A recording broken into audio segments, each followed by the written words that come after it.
Bonjour à toutes et à tous, on se retrouve pour une nouvelle vidéo, c'est Ilyes. Je suis accompagné aujourd'hui pour cette analyse de l'UFC 262 par un jeune combattant, Patrick. Patrick, pour les personnes qui ne te connaissent pas, je te laisse te présenter en quelques mots. Donc bonjour à tous, moi c'est Patrick, plus connu sous le nom de Mugiwara, donc vraiment je suis vraiment un fervent des mangas, donc pour ceux qui connaissent, ça vient de One Piece, et ceux qui connaissent pas, je vous conseille d'aller regarder, franchement c'est incroyable. Et donc sinon combattant belge, plusieurs combats à mon actif, j'ai fait aussi des podiums en international, au championnat d'Europe de BJJ, donc j'ai pas mal de combats. Je suis bien entouré, très bien entouré avec ma team. J'évolue au Naja Team ici à Bruxelles avec mon coach Tarek. J'ai mon équipe autour de moi et on essaie de faire les choses bien.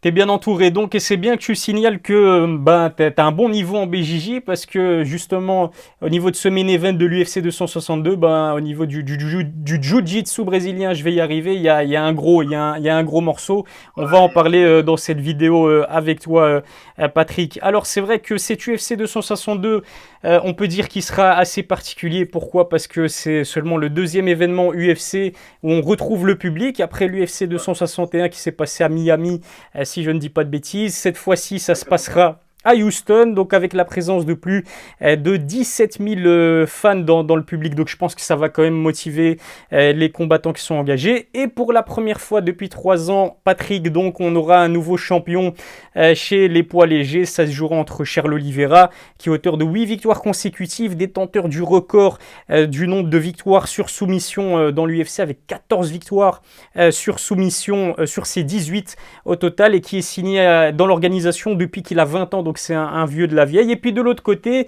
peut-être la star montante de cet UFC, qui a été 3 fois champion chez les légers au Bellator, qui est un excellent lutteur et qui a un striking explosif. J'ai bien sûr nommé Michael Chandler. Et puis on va analyser aussi le co-main event entre Tony Ferguson et Benel Dariush. Alors, je ne sais pas si tu en as entendu parler, Patrick, mais dans une récente interview, en fait, Dana White avait dit qu'à la base, Dustin Poirier aurait dû disputer cette ceinture chez les lightweights face à Charles Oliveira. Bien évidemment, il a préféré miser sur la Money trilogie. fight.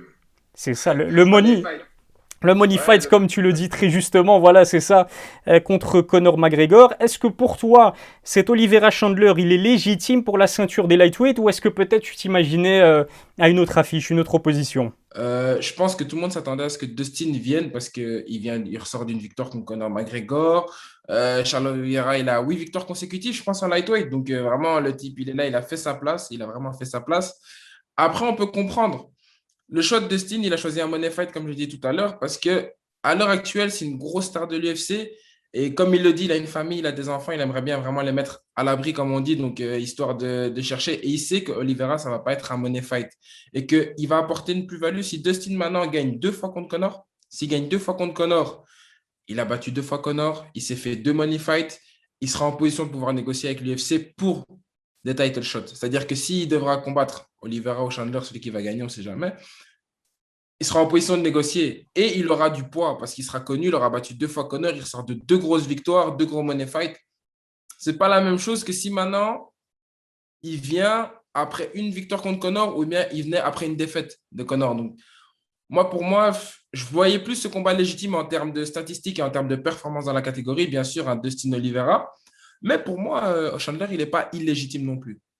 On est d'accord. Franchement, je suis assez d'accord avec toi. C'est vrai que Dustin, lui aussi un combattant expérimenté. Il a le droit finalement de miser sur un money fight, parce qu'on sait que la poule aux œufs d'or à l'UFC, c'est clairement Conor McGregor. D'ailleurs, pour la petite anecdote, au niveau du classement Forbes, Conor McGregor est numéro 1. Donc c'est sur l'année qui vient de s'écouler, le sportif qui a remporté le plus d'argent avec 180 millions de dollars. Il devance des grands noms comme Lionel Messi ou Cristiano Ronaldo. Donc ça, c'était pour la petite anecdote. C'est vrai qu'on peut-être remettre en question la rapidité avec laquelle Michael Chandler a obtenu un title shot. Il en est à une victoire à l'UFC face à Dan Hooker. Je pense que c'est l'un des title shots les plus rapides dans l'histoire de l'organisation, avec Anderson Silva et Rampage Jackson qui eux aussi ont obtenu le title shot après un combat. Tout le contraire de Charles Oliveira, qui est, comme je le disais dans l'introduction, signé à l'UFC depuis 2010 et qui a dû batailler quand même pour obtenir ce title shot. Donc, détenteur du record du nombre de victoires par soumission avec 14 victoires sur ses 18. Toi, le médaillé de bronze au championnat d'Europe de Jiu-Jitsu brésilien, qu'est-ce que tu penses finalement de Charles Oliveira? Je vais donner mon humble avis, hein, parce qu'il y a toujours des gens meilleurs que moi dans ce domaine-là. Et donc, je ne pense pas être non plus le plus fort de Belgique. Donc, je donne mon humble avis. Je ne veux pas qu'il y ait de problème par rapport à ça.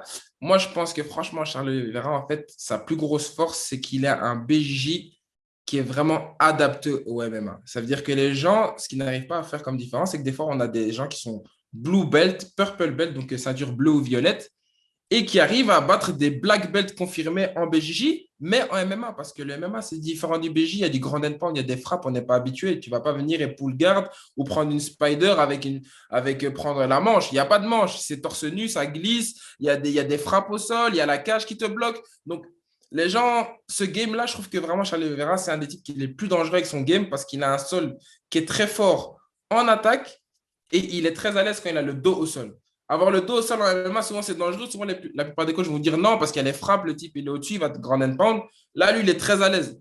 Donc, pour moi, vraiment, son sol, il est très, très, très dangereux. Il fait très, très mal. On a même vu la différence. Tony Ferguson, c'est une black belt confirmée. Et Charles Oliveira, on voyait vraiment la différence entre les deux. Ou même Kevin Lee. Enfin, Ouais. c'était incroyable. Franchement, pour moi, le level qu'il a atteint, et on voit vraiment son évolution. En fait, Charles Oliveira, on dirait que c'est vraiment quelqu'un qui a fait son trou à l'UFC et qui a évolué de fight en fight. De fight en fight, quand on se rappelle, quand il s'est fait soumettre par Pettis. Et de là, l'évolution qu'il a eue, enfin, c'est incroyable. C'est incroyable. Et son level, vraiment, au sol, moi, il me choque personnellement.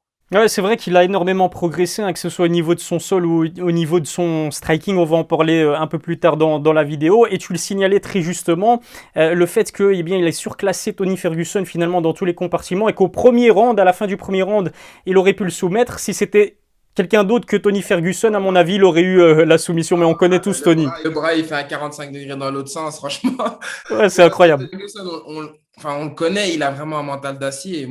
Tout le monde a été choqué parce que quand on voit les photos, enfin, c'est incroyable, quoi. Je ne sais même pas comment il a fait pour résister. Je pense que mentalement, il a dû couper une partie de son cerveau qui lui disait que la douleur allait arriver. Et il a dû se dire, c'est bon, je pense à rien. Mais même, on a vu que dans la suite du combat, il était handicapé par rapport à ce bras-là, quoi. Charles Oliveira, on sait que c'est un excellent pratiquant de Jiu-Jitsu. Pour le souligner, il y a comment dire, une information très simple à révéler, c'est qu'il a en fait récemment obtenu son 3e degré de ceinture noire en Jiu-Jitsu brésilien. Pour les personnes qui nous regardent, qui ne connaissent pas grand-chose au niveau de ces grades-là, ou peut-être qui ont des connaissances basiques au niveau du Jiu-Jitsu, explique-nous, en fait, ce 3e grade de ceinture noire, qu'est-ce que ça veut dire? Est-ce que ça veut dire qu'il est si fort que cela, Charles Oliveira? Ben, je vais te donner un exemple simple que je viens de donner tantôt. Pour moi, Tony Ferguson, c'est une black belt confirmée.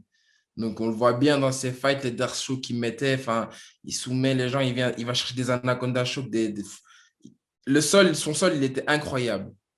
Et bien là, on a vu la différence avec une black belt troisième dan confirmée aussi. Pour moi, c'est vraiment ça qu'il faut appuyer. C'est le fait d'être confirmé dans le sens, pour moi, c'est le level qu'ils peuvent amener dans la cage. Parce que pour moi, c'est bien beau d'avoir une black belt et faire des photos avec. Si dans la cage, c'est pas efficace, ça ne sert à rien. Par exemple, Ouais. pour moi, quand je vois Tyrone Loede qui était une black belt, ben, au moins, il a amené ce level-là dans la cage contre Darren Till, etc. Mais je trouve que des fois, de temps en temps aussi, au sol, il n'était pas non plus extraordinaire. Et puis là, on voit la différence quand on a deux personnes qui sont très fortes au sol et on voit l'un qui domine vraiment l'autre. Et là, on se dit, ah ouais, là, il y a un monde de différence. Pourtant, c'est tellement proche, hein, mais on se dit, OK, on voit vraiment, là, il y a une différence.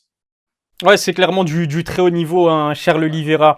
Et puis, à l'UFC, c'est vrai que si ton game est unidimensionnel comme un Ben Askren, tu te fais sécher assez vite. C'est pas le cas pour Charles Oliveira, parce que c'est vrai qu'on a raison de souligner son excellent niveau en Jiu-Jitsu brésilien, mais ça reste un combattant de MMA assez complet. J'ai d'ailleurs une statistique pour le souligner, c'est qu'il en est quand même à 8 victoires sur KO ou TKO sur ses 30 succès. On en a parlé depuis le début de la vidéo. C'est vrai qu'il a surclassé Tony Ferguson au niveau de son jiu-jitsu, au niveau de son striking et aussi au niveau de sa lutte. Et on sait à quel point Tony Ferguson est complet et très balèze au niveau de sa lutte. Alors, d'Abronx, Patrick, tu nous confirmes que c'est surtout et avant tout un combattant de MMA archi complet. Pour moi, quand il est arrivé à l'UFC, je ne trouve pas que c'était un combattant archi complet. Mais on a vu vraiment cette évolution au fur et à mesure avec le travail incroyable qu'il a fait avec son coach. pour moi, dans ses derniers fights, il est devenu très, très dangereux en pied-point. C'est-à-dire qu'en fait, qu'est-ce qui se passe avec Dabron? C'est qu'on peut remarquer, je vais faire un parallèle très intéressant avec les frères Diaz. Je ne sais pas si vous vous rappelez des frères Diaz, le fait que leur anglaise soit, on va dire, si impressionnante et si je m'en foutiste, c'est qu'ils boxaient sans complexe. Un, ils avaient un très bon menton. Et deux, ils savaient qu'au sol, ils avaient une bonne base. Ça veut dire que de là, ils n'avaient pas à réfléchir de ah, si la personne me met un takedown, qu'est-ce que je vais faire? Mhm. Même s'ils arrivaient au sol, hop, ils allaient chercher un triangle, hop, ils se relevaient, hop, ils avaient quand même une bonne base de sol. Gracie, black belt de chez Gracie, voilà, quand on sait que c'est des bonnes bases. Là, c'est pareil. Et Dabronx, son level au sol par rapport au Diaz, déjà, il est là. De deux, il a un arsenal aussi de low kick et de kick qui est en plus que les Ned Diaz où ils avaient vraiment une pure anglaise, on va dire. Donc, c'est vraiment ça, en fait. Le fait qu'il s'est dit, au fur et à mesure de sa carrière, que même si la personne m'amène au sol, j'ai aucun problème. Même si la personne me met un takedown, j'ai aucun problème parce que je suis à l'aise dans le dos, je suis à l'aise en travaillant en attaque et en défense au sol. Mais ça fait qu'il a vraiment développé une boxe sans complexe. Et franchement, il est devenu très, très agressif et sa boxe n'a fait que évoluer. On l'a vu dans les derniers fights, c'est incroyable. Il a une bonne posture haute, bien haute, boum, ça va vite, des bons kicks, des bons low kicks. Non, franchement, moi, je trouve que sa boxe maintenant, c'est un combattant très dangereux et très complet. Et franchement, pour la petite anecdote, j'aurais tellement kiffé le voir contre Habib. Parce que pour moi, dans les lightweight, j'ai envie de dire, c'est le seul combattant pour moi qui peut poser problème à Habib. Mais après, j'ai pas envie de m'activer toutes les foudres de tout le monde. Non, Habib, nanana. Non, c'est juste en termes, on va dire, en termes stylistiques Ouais. d'opposition, je me dis, ça peut être pas mal, franchement. Parce qu'il va se faire amener peut-être au sol, mais quand il est sur le dos, il est dangereux. Quand il est au sol, il est dangereux. Qu'est-ce qui va se passer? Que va faire Habib? On en a parlé au téléphone et c'est vrai que Dustin Poirier est peut-être celui qui a posé le plus de soucis à Khabib. On sait que sa guillotine elle était assez serrée et qu'il aurait pu peut-être soumettre Khabib. Bon, on sait à quel point Khabib c'est un monstre, mais si Dustin Poirier était peut-être à deux doigts ou assez proche de soumettre Khabib, qui sait ce que Charles Oliveira aurait pu faire à Khabib, même si je pense que Khabib reste bien évidemment le grand favori. Alors on a parlé du game complet de Charles Oliveira, il faut aussi signaler le game complet du côté de Michael Chandler, qui est un excellent lutteur, une boxe dangereuse. D'ailleurs, il reste sur 3 victoires d'affilée sur KO ou TKO dès le premier round, c'est-à-dire à quel point il est puissant ce Michael Chandler. 7 de ses 22 victoires sont aussi intervenues sur soumission. Quand tu es complet comme Michael Chandler et en connaissant les qualités de Charles Oliveira, si tu te mets à sa place, quelle serait ta stratégie pour infliger une défaite à Dabronx? Comment j'aborderai le fight? Déjà, je suis plus petit que Charles Oliveira. Donc, déjà, à partir de là, il faut déjà prendre ça en compte. Quand on est plus petit, qu'on a un adversaire plus petit, que ça va démarrer au striking, on va dire au striking, il faut du in and out. Donc, rentrer, sortir. Rentrer, sortir. Une grosse pression. Mettre une grosse pression dès l'entrée de jeu. Parce que Michael Chandler, pardon, c'est un combattant qui met une grosse pression et Charles Oliveira aussi. Donc, c'est deux combattants qui mettent de la pression. Donc, pour moi, le combat, déjà, il va se jouer là. Qui va mettre la pression à l'autre? Qui va gagner ce combat-là? Qui va être celui qui va être l'oppresseur et celui qui va se sentir oppressé, quoi. Donc, à partir de là, on va voir déjà ça. Et pour moi, il va falloir travailler au corps. Il va falloir travailler au corps parce que Chandler, donc si je me mets à sa place, il a une droite qui peut faire tomber tout le monde en lightweight. En termes de puissance, en termes de punch et en termes de rapidité d'exécution. C'est-à-dire il a une faculté à mettre des feintes au corps et des feintes qui vont tellement bas qu'on pense que c'est un takedown qui arrive et boum, la droite arrive. C'est ce qui s'est passé avec Dan Hooker. On a vu vraiment. Et le fait, c'est quoi? C'est que la feinte, en fait, elle freeze l'adversaire pendant une demi-seconde. Hein, mais l'adversaire va. Est-ce que c'est un takedown ou pas? Et donc, hop, il freeze. Il connecte. Et là, tu dors. Donc, vraiment, pour moi, cette vitesse d'exécution, ce travail au corps qui va être très, très fort. Ce in and out, il ne doit jamais rester à mi-distance avec Dabong, sinon le type va envoyer des jab, low kick, il va kicker cette jambe avant, tu n'auras plus d'appui et puis revenir chercher des takedowns quand tu as une jambe déjà qui est out, c'est beaucoup plus compliqué. Donc pour moi, rentrer, sortir, travail au corps, tout pour en fait vraiment build cet espace et ce couloir pour amener cette droite. Pour amener cette droite, ou alors, comme on avait eu la discussion au téléphone, hein, ce que je pensais, c'est changement de garde, un changement switch très rapide et on y va avec un overhand gauche. Parce qu'il s'est boxé dans les deux gardes et il a de la puissance autant de la main gauche que de la main droite.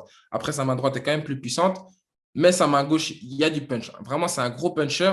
Et moi, je pense que dans cette vitesse d'exécution, il peut vraiment faire très, très mal. Donc, c'est vraiment dans ces switches et dans ces petits instants T qui va faire la différence.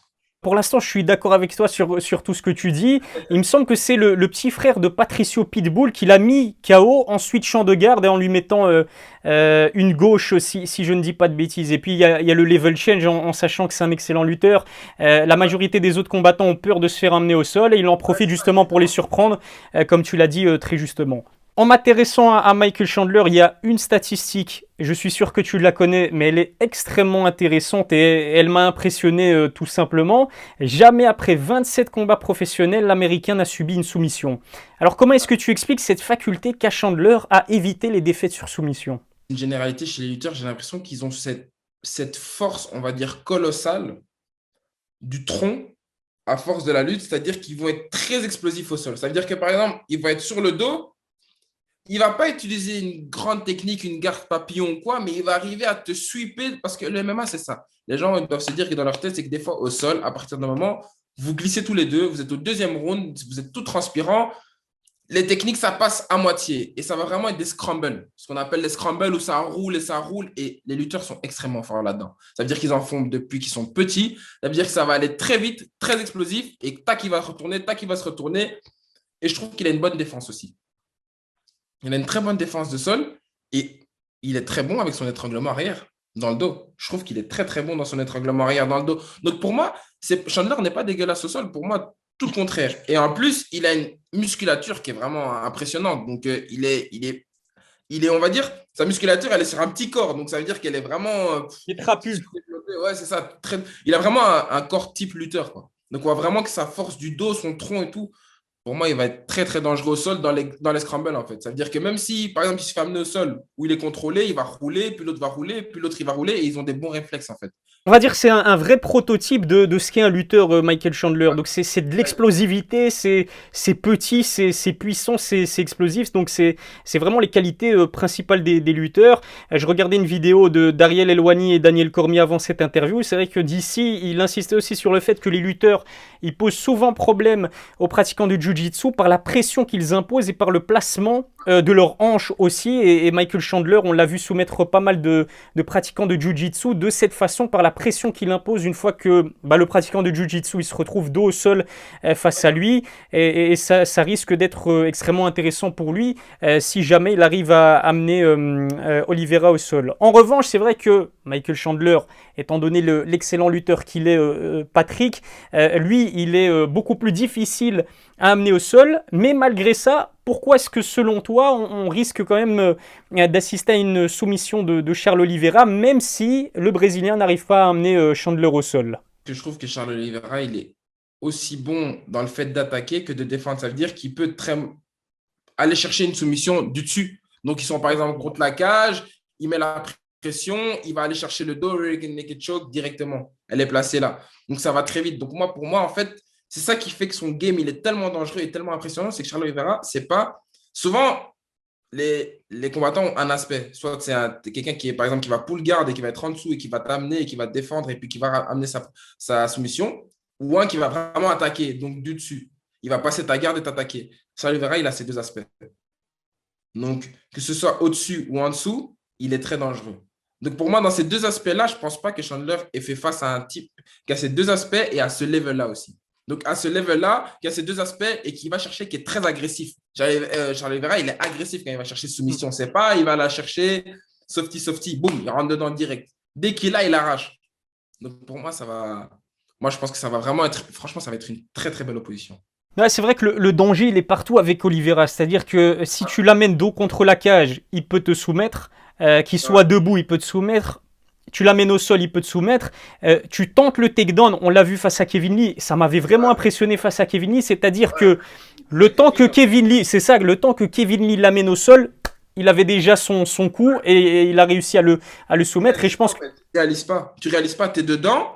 Et au moment, en fait, parce que la tension maximale, elle se fait vraiment quand tu es au sol. Donc, au moment où tu es au sol, c'est là que tu te dis, oh, il m'a eu. Donc, c'est à ce moment-là que c'est trop tard, quoi. Parce que le temps que tu trouves une sortie, le type, il est déjà en train d'arracher ta nuque. Ouais, c'est mort. Franchement, quand on voit que des gars comme Kevin Lee qui sont vraiment très imposants et qu'ils pourraient, avec la force, hop, bloquer le poignet, mais techniquement, il était déjà dedans, il était tellement vite et ça me fait penser à Figueiredo, le champion 57. il est extrêmement dangereux. Si le combat va jusqu'à la décision, les takedowns peuvent être décisifs pour Chandler, mais malgré le danger des soumissions, est-ce que tu vois Chandler quand même aller tenter les amener au sol, qui peuvent être, comme je l'ai dit, assez décisifs dans des combats pour le titre qui s'étalent jusqu'à 5 rounds? En fait, il y a un truc qu'il faut aussi noter, c'est que Chandler, il a déjà fait 6 combats à 5x5. Donc, il a déjà une expérience de 6 combats à 5x5 minutes. Donc, c'est un combat expérimenté. Mais il n'a pas toujours fait des 5x5 top. Donc, ça veut dire qu'il a déjà fait des 5x5 où il finissait, le cardio, il était middle. Eddie Donc, Alvarez notamment. donc c'est à double tranchant. Mais il a déjà cette expérience. Et l'expérience, c'est toujours, c'est vraiment une grosse part dans un combat. Souvent, des fois, ça fait la différence parce que vous êtes là et puis on voit le combattant qui est expérimenté et qui va gagner dans les dernières rounds. Mais Oliveira, ce n'est pas quelqu'un qui n'a pas de cardio. C'est un type qui a un très gros cardio, qui a un très gros cœur. Pour moi, en fait, le combat, si ça va à la décision, personnellement, hein, je ne pense pas que Chandler il va aller tester full takedown, surtout quand il est fatigué. Ça veut dire que peut-être s'il fait des takedowns au premier, deuxième round, il est frais, il va être fort dans les scrambles, parce que les scrambles, c'est quoi? C'est l'explosivité. On doit être très explosif. Tu dois réagir très vite. Parce qu'il a ton dos, hop, tu roules. Il a ta gorge, hop, tu fais un pont, hop, tu switches. Ça va très vite. Quand tu es fatigué, le scramble ne marche plus. Ou alors tu es lent. Et la personne a le temps de rentrer sa guillotine, de rentrer son étranglement arrière. Donc pour moi, s'il va chercher des gros takedowns, quatrième, cinquième round avec plein de fatigue, t'es lent, les réflexes sont plus aussi à vif, pour moi, ce serait pas très intelligent de sa part. Et ce serait donner une occasion à quelqu'un qui est très vite sur les guillotines, qui va très vite dans les soumissions. Donc pour moi, franchement, je ne pense pas qu'il irait chercher des takedowns sur tout le combat, déjà sur 5x5. Donc quand on élimine ça, pour moi, je vois plus Oliveira faire des dangers à Chandler que inversement. Donc si c'est un combat sur 5x5 minutes, 25 minutes, je vois Oliveira gagner. Par contre, dans les premières rounds, ça peut arriver qu'il y ait un knock-off de Chandler. Donc dans les premières rounds, ça va très vite, boum. C'est très intéressant ce que tu dis, parce que pour une fois, je suis pas d'accord avec toi. Je suis d'accord avec ton analyse, hein. Vraiment, ce que tu dis est très juste. Mais je pense que moi, si le combat s'étale sur 5 rounds, Chandler a plus de chances de l'emporter. Pourquoi? Parce que tu l'as très justement mentionné, c'est que Chandler a l'expérience des combats sur 5 rounds. Sache que, par exemple, Oliveira n'a jamais combattu sur 5 rounds. Donc, est-ce que ça peut pas lui jouer des tours aussi si le combat va jusqu'au 5 rounds, va jusqu'au Championship Rounds? Ça peut lui jouer des tours, hein, bien sûr, parce qu'il n'a pas l'expérience, hein. On l'a vu comme des combattants comme, on va dire, je ne pense pas qu'Alexander Gustafsson, il avait déjà fait 5x5 avant contre John Jones. Et on a bien vu que dans les 3 premiers rounds, c'est une machine à frapper. Et puis, tu te rends compte que, ouf, c'est chaud, quoi. Dans le 4e, 5e round, qui a l'habitude de faire des 5x5, qui revient. La même chose avec Daniel Cormier aussi, quand c'était contre John Jones. Donc, des gros champions comme ça qui ont l'habitude de faire des 5x5. Voilà, après, la différence, c'est qu'on connaît des champions comme John Jones et Kamaru Usman, des combattants qui sont très forts au niveau cardio et qui, dans les championship rounds, ils seront là. Mais Chandler, il a déjà fait comme contre Eddie Alvarez où il n'était plus là, en fait, à la fin du 5x5. Donc, pour moi, je ne sais pas. Pour moi, en tout cas, dans un 5x5, en 25 minutes, je vois Oliveira gagner. Qui tu vois l'emporter? Quel rang? De quelle façon? Soumission? KO? C'est le moment de me donner ton pronostic, Patrick. C'est le moment des pronos. Bah alors, pour moi, personnellement, hein,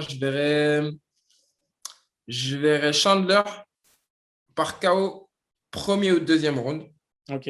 Vraiment, il va vraiment chercher directement dans cette explosivité, le punch qu'on a du premier et deuxième round. Soit par un changement très rapide de garde dans l'axe où il va connecter directement Oliveira, boum. Ou alors, travail au corps, in and out, in and out. À un moment, il va friser, il va feinter, comme il a fait avec Dan Hooker, qui va chercher très bas. On pense que c'est un takedown, la garde descend un peu et boum, il rentre sa droite et il connecte.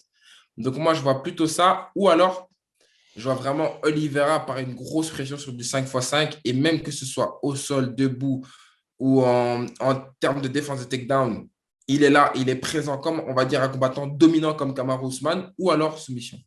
Le Chandler va chercher un takedown et il soumet directement très rapidement. Donc c'est précis, mais c'est comme ça que j'imagine vraiment. Il y a 4 possibilités pour moi dans ma tête. Ou alors, franchement, une grosse guerre.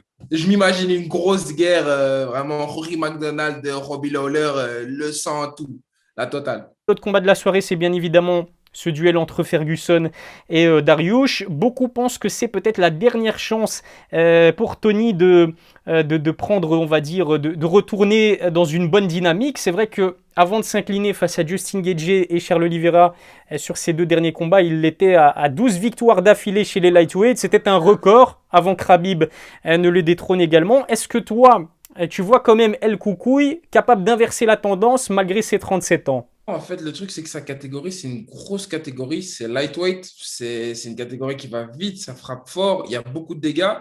Et j'ai l'impression que les gens sont très choqués en mode Tony Ferguson, Tony Ferguson. Moi, personnellement, je trouve qu'il a 37 ans, hein. Le monsieur, il a une grosse carrière. Je pense que pour moi, il est sur la fin de sa carrière. Après, il peut nous surprendre. J'ai pas envie de dire qu'il est sur sa fin de sa carrière. Hop, demain, il vient, il met un KO. Tout le monde me dit, ouais, t'avais dit que. Non, bien sûr que non. Un combattant, un combat n'est jamais l'autre. Donc, il peut toujours surprendre, il peut toujours se réveiller, il peut toujours avoir la grinta qui revient. Mais pour moi, je pense pas qu'on aura le même Tony Ferguson d'il y a 3 4 ans, vraiment El Coucouille, où il était là, il terrassait tout le monde. Et pour moi, ça, vraiment, la chose qui m'attriste le plus, c'était le Tony Ferguson d'il y a 3 4 ans. J'aurais rêvé le voir contre Habib. Personnellement, je ne pense pas qu'on pourra le revoir comme au top d'il y a 3 4 ans parce que bien sûr, il est sur sa fin de carrière, il a 37 ans, il approche la quarantaine. En catégorie lightweight, c'est quand même pas, c'est pas courant. Quoi. Donc les gens, c'est plutôt des poids lourds, on va dire, qui vont rester jusqu'à ces âges-là. Mais en lightweight, c'est vraiment rare quand même à 37 ans. En plus, au top niveau, il affronte il affrontait des top 5, il affrontait pas des types du top 10, 15, 20, les meilleurs de la catégorie à son âge. C'est quand même chaud. Il a fait des grosses guerres en plus, lui. Il a pris des grosses guerres. Non, il a vraiment encaissé dans le visage. Je pense que là, son corps commence à lui faire ressentir, en fait. Contrairement à Tony Ferguson, Benel Dariush, lui, il est sur une dynamique positive. S'il arrive à l'emporter face à Tony Ferguson, ce sera sa 7e, voire 8e victoire d'affilée, ce qui est une série quand même très très bonne, même pour les poids légers. Conséquente. On le compare souvent aussi au niveau de son style à Tony Ferguson, mais selon toi, quelles sont vraiment ses armes pour infliger une défaite, une 3e défaite d'affilée à El Koukouï? J'aime bien les appeler, c'est des combattants un peu, on va dire, excusez-moi le mot, mais chiants à combattre. Ça veut dire quoi? Ça veut dire que le problème, c'est qu'il n'est pas extraordinaire au sol. Il n'est pas extraordinaire en lutte. Il n'est pas extraordinaire en boxe. Mais il a, on va dire, un menton déjà, plus ou moins, et il a un mental. Ça veut dire que la personne est robuste, elle est dure, elle est expérimentée, il connaît le game, il a des fights et il est là. Et, et si tu ne le fais pas tomber ou si tu ne le soumets pas, il va être là devant toi à te boxer et à avancer, et à frapper, à essayer de lutter ou à essayer de s'en sortir et à essayer de gagner. C'est-à-dire qu'on l'a bien vu dans son autre fight, là, c'est une vidéo qui a été virale où il se fait mettre knockdown, mais il ne tombe pas vraiment KO inconscient. Et il arrive à continuer à avancer et boum, il reconnecte l'adversaire en face. Et là, tu le vois vraiment rouler sur l'adversaire. Et j'ai l'impression que même l'adversaire est surpris en se disant, mais je venais de le knockdown il y a 10 secondes, quoi, tu vois. Ah Et ouais. tu vois, il le reroule dessus. Et tu vois cette mentalité de, je ne vais pas te lâcher. Si je ne tombe pas vraiment déconnecté, je serai là. À Comme la une Tony censure. Ferguson finalement. Ouais, c'est ça, comme une censure. Après, c'est pas au level de Tony Ferguson parce qu'il avait un sol de malade, il avait des coups, c'était extraordinaire, ça allait dans des angles incroyables, il vient chercher des coups d'ici, il se retourne et tout. Non, c'était quelque chose d'incroyable. Mais pour moi, franchement, ça va être une bonne opposition de style. Et pour moi, on va voir si. Pour moi, je vois la chose comme une grosse guerre. La vérité. Je vois comme un Tony Ferguson moins fort face à un Tony Ferguson qui est en fin de carrière. Et qu'est-ce que ça va donner? Donc vraiment, beaucoup moins fort que Tony Ferguson, mais Tony Ferguson en fin de carrière, qui va prendre le dessus?